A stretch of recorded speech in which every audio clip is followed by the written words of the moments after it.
Good morning friends. आज मैं बहुत दिनों के बाद वापस यूट्यूब पे आया हूँ, तो बहुत सारी बातें हैं आपसे करनी, लेकिन इस दरमियान एक चीज़ देखते हैं कि जब मैं क्लास में ज्योमेट्री पढ़ा रहा होता हूँ तो बहुत सारे बच्चे काफ़ी अच्छे से समझ रहे होते हैं। अब 10th के बच्चे हैं तो हम उनको काफ़ी बेसिक में जा कर के नहीं बता पाएंगे, क्योंकि 10th का ज्योमेट्री थेल्स थ्योरम से स्टार्ट ही होता है। इससे क्या होता है कि बहुत सारे स्टूडेंट को परेशानी होती है ज्योमेट्री के कंसेप्ट को समझने में, और उसका सिर्फ और सिर्फ एक ही रीज़न है कि उनका बेसिक ज्योमेट्री का जो कंसेप्ट है वो थोड़ा कमज़ोर है। तो हम आज बेसिक ज्योमेट्री का कंसेप्ट को ही सही करने के लिए आपके बीच आया हूँ। कुछ वीडियोज लेके आएंगे ज्योमेट्री के बेसिक कंसेप्ट पे आधारित। अगर आप जिसको पढ़ेंगे तो आपको 9th 10th किसी क्लास का अगर आप डायरेक्ट ज्योमेट्री पढ़ना स्टार्ट करते हैं तो आपको कोई परेशानी नहीं होगा। तो आज हम ज्योमेट्री को लेकर चलें तो एकदम बेसिक से चले हैं। ऐसा मान लो कि आप ज्योमेट्री नहीं जानते हो, एकदम वहाँ से स्टार्ट किए हैं आपके ज्योमेट्री के कंसेप्ट को। तो सबसे पहले चीज़ जो है हम आपको बताना चाहेंगे, ज्योमेट्री में एक चीज़ है जिसका नाम है आपका पॉइंट। क्या नाम है? पॉइंट। पॉइंट किसको कहते हैं? तो अभी तक हम लोग बचपन से एक ही बात रखते आ रहे हैं कि ये पॉइंट है no any length, no any breadth, no any thickness. ये पॉइंट का डिफिनेशन नहीं बल्कि पॉइंट का प्रॉपर्टी हम बोल रहे होते हैं। अब पॉइंट का जैसे डिफिनेशन हमको एग्जैक्टली में क्या बोलेंगे, तो पॉइंट का डिफिनेशन हम ये बोलेंगे कि the exact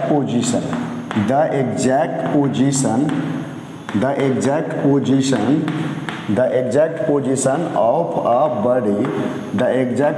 of a body and object बोल सकते हो। The exact position of a body is known as point. The exact position of a body, या लोकेशन भी बोल सकते हो, the exact location is known as point. उसको हम लोग क्या बोलते हैं जी? पॉइंट बोलते हैं, इज नोन एज पॉइंट। अब जैसे यहाँ पर ये कोई पॉइंट ले लिए, इसका नाम दे दिए ए, तो इसको क्या पढ़ा जाएगा? तो इसको पढ़ा जाएगा रीड एज पढ़ा जाएगा, क्या पढ़ा जाएगा? Point A. एक और बात आप लोग से करना चाहते हैं कि किसी भी पॉइंट का अगर नेमिंग कर रहे हैं, डिनोट कर रहे हैं, तो एक बात ध्यान रखिएगा कि पॉइंट को जनरली इंग्लिश के कैपिटल लेटर से डिनोट किया जाता है। इंग्लिश के क्या चीज़ से डिनोट किया जाता है? कैपिटल लेटर से डिनोट किया जाता है। अब थोड़ा आगे बढ़ते हैं, ये बात इसका प्रॉपर्टी हम भी लिखेंगे। वो प्रॉपर्टी क्या है? तो a point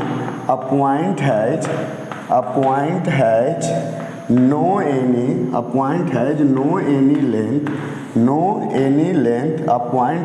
any length.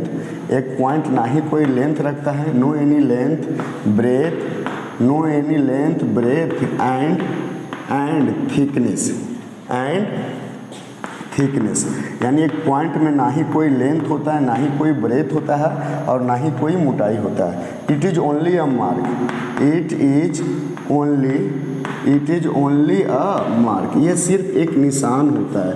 It is only a mark. यानी हम क्या सीखें कि किसी चीज़ का जो एग्जैक्ट लोकेशन या पोजीशन होता है ना, उसको मात्र एक बिंदु से दर्शाया जाता है, तो उसी को हम लोग क्या बोलते हैं? पॉइंट बोलते हैं।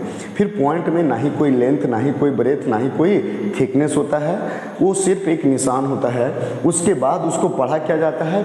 Read as point A. अगर किसी पॉइंट का नाम पी बोल दिए तो उसको क्या पढ़ेंगे? पॉइंट पी पढ़ेंगे। इस तरह से इसका नाम दिया जाता है।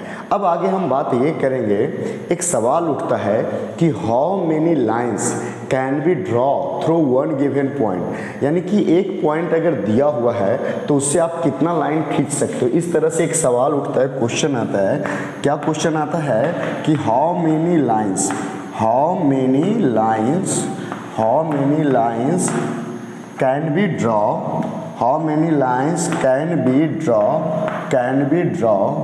Can be draw one given point. अगर एक पॉइंट दिया हुआ है तो उससे आप कितना लाइन खींच सकते हो? How many lines can be draw through one given point. तो यहाँ पर एक एग्जाम्पल दिखाते हैं कि ये मान लो एक पॉइंट दे दिए जिसका नाम ए, मान लो ओ है। अब इससे कितना लाइन खींच सकते हैं? तो ये एक लाइन मैंने खींच दिया, कोई ये ऐसे करके दूसरा लाइन खींच दिया, कोई इस तरह से तीसरा लाइन खींच दिया, कोई इस तरह से चौथा लाइन खींच दिया। इस तरह से बहुत सारा लाइन खींचा जा सकता है। तो इससे क्या पता चला कि infinite many lines can be draw through one given point. यानी इसके आंसर में आप लिख सकते हो, क्या लिख सकते हो कि infinite many lines, infinite many lines, infinite many lines, infinite many lines can be draw, can be draw, can be draw through, can be draw through one given point, can be draw through one given point. एक point से infinite line खींच सकते हैं, ये बात clear हुआ। अगर आपसे कोई सवाल पूछता है कि एक पॉइंट से आप कितने लाइन खींच सकते हो, तो आप उनको बिंदास जवाब दीजिए कि there are infinite many lines या infinite many lines can be draw through one given point. अगर एक पॉइंट दिया हुआ है तो उससे इनफिनाइट लाइन्स हम लोग क्या कर सकते हैं, खींच सकते हैं। अब बातें बढ़ाते हैं आगे।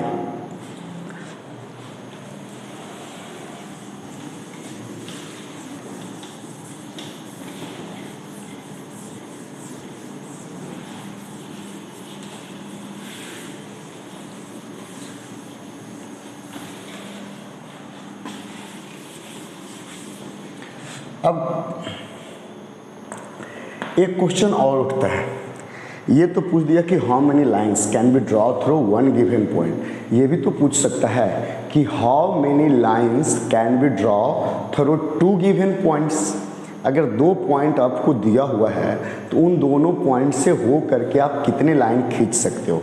तो यहाँ पर क्वेश्चन क्या है जी, how many lines, how many lines, how many lines can be draw, how many lines can be draw through two given, can be draw through two given points, can be draw through two given points। अगर दो point दिया हुआ है तो आप उससे होकर के कितना लाइन खींच सकते हो। तो इसका जवाब बहुत ही सिंपल है। अगर दो लाइन दिया हुआ है, दो पॉइंट दिया हुआ है, तो उन दोनों से होकर के सिर्फ और सिर्फ एक ही लाइन खींच सकते हैं। इसको हम दिखाते हैं कैसे, लेकिन पहले जवाब लिख देते हैं कि ओनली वन लाइन, कितना लाइन जी, only one lines, only one lines can be draw, only one lines can be draw through, only one lines can be draw through two given points, only one line can be draw through two given points, two given points। अगर दो point दिया हुआ है तो उससे सिर्फ और सिर्फ एक ही लाइन खींच सकते हैं। जैसे ये मान लीजिए एक पॉइंट P हो गया और ये एक पॉइंट मान लीजिए जिसका नाम है Q। अब इन दोनों से हो करके एक लाइन तो खींच सकते हैं, एक लाइन ऐसा लेंगे जो दोनों से हो करके जाएगा, और कोई दूसरा लाइन अगर P से गुजारोगे तो Q को छोड़ देगा। कोई और भी लाइन अगर P से, कोई और भी लाइन अगर P से लेके जाते हैं तो वो Q को छोड़ देगा। कोई भी लाइन अगर P से लेके जाएंगे इस लाइन के अलावा, मान लो इस लाइन का नाम L दे दिए, तो L के अलावा कोई और लाइन अगर P से गुजारते हैं तो किसको छोड़ देता है, Q से। Q में भी सेम फंडा है कि इसके अलावा कोई और लाइन लेके जाते हैं तो Q से जाता है तो P से नहीं जा पाता है, Q से जाता है तो P से नहीं जा पाता। इससे क्या पता चला कि अगर P से सिर्फ पूछे कि कितना लाइन खींचा जाएगा तो इनफिनाइट, सिर्फ Q से कितना लाइन खींचा जाएगा तो इनफिनाइट। लेकिन अगर मैं पूछूं कि P और Q दोनों से होते हुए कितना लाइन खींचा जाएगा, how many line can be draw through points P and Q both, तो only one line can be draw through points P and Q। इससे क्या साफ क्लियर होता है कि अगर आपको दो पॉइंट दिया हुआ है तो उन दोनों पॉइंट से हो करके सिर्फ और सिर्फ एक ही लाइन खींचा जा सकता है। अब आते हैं अगले पॉइंट पे।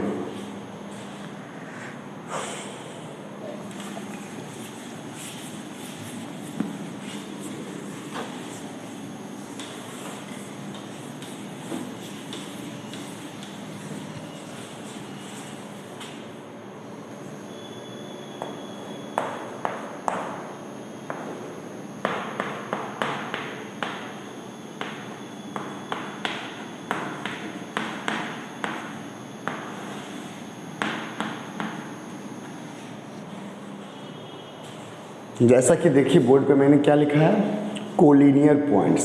देखिए कोलिनियर या नॉन कोलिनियर का चर्चा कब होता है, जब आपकी पॉइंट की संख्या 3 या 3 से अधिक हो, या तो 3 पॉइंट हो या 3 से ज़्यादा पॉइंट हो, तब वहाँ पर जिक्र होता है कि वो पॉइंट्स कोलिनियर हैं या कोलिनियर नहीं हैं। तो कोलिनियर किसी पॉइंट को कब बोलते हैं? हिंदी में इसको बोला जाए तो संरेखी बोलते हैं।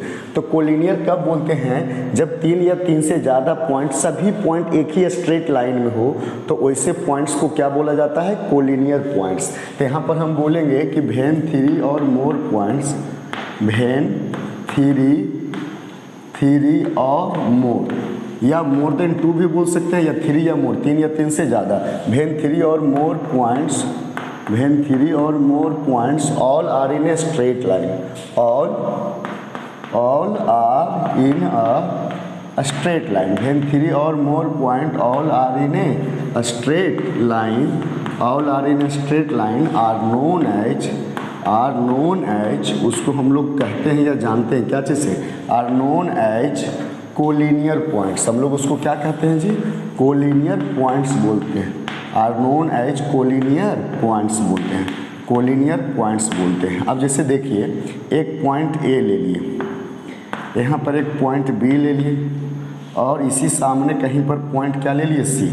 ये तीनों पॉइंट देखिए एक स्ट्रेट लाइन में दिख रहा है, ये तीनों पॉइंट एक स्ट्रेट लाइन में दिख रहा है। तो यहाँ पर बोल सकते हो, क्या बोल सकते हो कि हेयर पॉइंट्स, कौन कौन सा पॉइंट्स जी? तो here points A, B and C are collinear points. कैसा पॉइंट्स है ये सब जी? तो कोलिनियर पॉइंट्स है। कैसा पॉइंट्स है? कोलिनियर पॉइंट्स है। अब अच्छा ये आते हैं, कोलिनियर पॉइंट हो गया, 3 ही पॉइंट कोलिनियर हो सकता है सर, मन में बार बार सवाल चलता है। तो वहाँ पर डिफिनेशन में ही लिखे हैं कि व्हेन 3 और मोर पॉइंट्स, 3 या 3 से ज़्यादा पॉइंट, 3 ही पॉइंट को जरूरी नहीं, 3 से ज़्यादा पॉइंट भी, लेकिन सभी एक स्ट्रेट लाइन में रहेगा तो उसको कोलिनियर बोलेंगे। जैसे कि आप यहाँ पर देख सकते हो, एक पॉइंट देखिए P ले लिए, और एक पॉइंट ले लिए Q, एक पॉइंट ले लिए R, एक पॉइंट ले लिए क्या चीज़? S। अब देखिए चारों एक स्ट्रेट लाइन में लग रहा है, एक सीधे लाइन में लग रहा है। तो यहाँ पर क्या बोलेंगे? ये एक स्ट्रेट लाइन में दिख रहा है।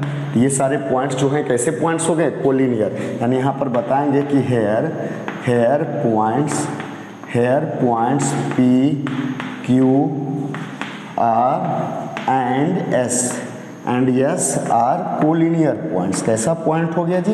ये सारे पॉइंट्स जो हो गया कोलिनियर पॉइंट्स हो गया, P, Q, R, S are collinear points. तो इससे साफ क्लियर हुआ कि पॉइंट्स को कोलिनियर कब बोला जाता है? तो 3 या 3 से ज़्यादा वैसा पॉइंट जब सभी एक स्ट्रेट लाइन में होगा तो उसको कोलिनियर पॉइंट बोलेंगे, और जब एक स्ट्रेट लाइन में नहीं रहेगा तो उसको क्या बोलेंगे? Non collinear point. अब जैसे चलिए उस पर भी चर्चा कर ही देते हैं, कोलिनियर पे अगर चर्चा किए तो नॉन कोलिनियर पॉइंट पे भी चर्चा कर ही देते हैं। तो नॉन कोलिनियर पॉइंट्स क्या हो गया? तो non collinear points, non collinear points किसको बोलते हैं? तो 3 या 3 से ज़्यादा पॉइंट हो लेकिन सभी एक स्ट्रेट लाइन में नहीं हो। व्हेन 3 और मोर पॉइंट्स, व्हेन 3 और मोर पॉइंट्स, व्हेन 3 और more points all are not in a straight line, सभी एक स्ट्रेट लाइन में नहीं हो, are known as non collinear points. हम लोग उसको क्या जानते हैं जी? Non collinear points. कैसा पॉइंट जानते हैं? Non collinear points. जब 3 या 3 से ज़्यादा पॉइंट एक स्ट्रेट लाइन में नहीं होता है तो उसको नॉन कोलिनियर पॉइंट्स। मान लो यहाँ पर एक पॉइंट P दे दी, कहीं पर दे दिए पॉइंट Q, कहीं पर दे दिए R। देखिए एक स्ट्रेट लाइन में ये है नहीं ना है, तो ये नॉन, कोई और भी पॉइंट भी रह सकता है। ये मान लो S दे दी, तो एक स्ट्रेट लाइन में नहीं दिख रहा है, तो ये सारे पॉइंट्स को हम लोग बोल सकते हैं नॉन कोलिनियर पॉइंट्स। यहाँ पर हम लिख सकते हैं ऐसा कि here points P, Q, R and S are non collinear points, P Q R S are non collinear points. कैसा पॉइंट्स हो गया जी? P Q R S non collinear points हो गया। अच्छा, एक सवाल आता है, कभी कभी कुछ लोग पूछ देते हैं किसी को परेशान करने के लिए ये बात कि 2 पॉइंट है तो कोलिनियर है या नहीं। तो जैसा कि मैंने चर्चा किया, कोलिनियर और नॉन कोलिनियर का चर्चा कब होता है? जब पॉइंट की संख्या 3 या 3 से अधिक रहती है तब। लेकिन अगर कोई 2 पॉइंट में अगर कोलिनियर बोलेगा, पूछेगा, तो आप बिंदास बोलो कि 2 points are always collinear. 2 point हमेशा क्या होता है? कोलिनियर होता है। यहाँ पर हम नोट में लिख देते हैं कि 2 पॉइंट तो हमेशा 2 पॉइंट से होकर के एक स्ट्रेट लाइन खींचा जाता है, तो 2 पॉइंट्स को तो हमेशा कोलिनियर बोल सकते हैं। 2 points are always, 2 points are always collinear. 2 point हमेशा क्या होता है? कोलिनियर होता है। 2 points are always collinear. 2 points हमेशा क्या होते हैं? कोलिनियर होते हैं। तो वीडियो देखने के लिए धन्यवाद। चैनल को सब्सक्राइब कर दीजिए, वीडियो को लाइक, अगर अच्छा लगा तो कमेंट करके ज़रूर बताइए कि कैसा लगा। अब अगले पार्ट के वीडियो में जब आएंगे तो उसमें हम चर्चा करेंगे लाइन, रे और लाइन सेगमेंट में, और वो भी काफ़ी बेहतर अंदाज